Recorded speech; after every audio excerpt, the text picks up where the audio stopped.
Assalomu alaykum, Dilbarim retseptlariga xush kelibsizlar. Bugun sizlarga judayam yumshoq va tomoqqa tiqilmay silliqqina o'tadigan, yumshoq bo'lib pishadigan jigar pishirishni retseptini sizlarga pishirib ko'rsatib bermoqchiman.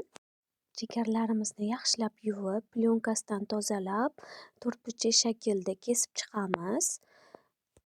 Jigarimizni o'rtacha kattalikda kesib to'g'rab olamiz va man ikkita katta piyoz ishlatdim bunga. Maydayam emas, yiriyam emas, o'rtacha qalinlikda piyozni to'g'rab olamiz.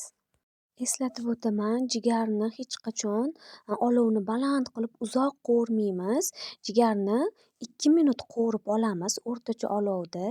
2 minut qovurganimizdan keyin piyozimizni solib, yana 2 minut o'rtacha olovda qovurib, 10 minutga dimlashga qo'yib qo'yamiz. Tayyor bo'lgan jigarimizni suzib olamiz. Man chiroyli qilib suzib podacha qilib sizlarga ko'rsata olmadim. Ming bor uzr. Yoqqan bo'lsa layk bosinglar va obuna bo'lish esdan chiqmasin.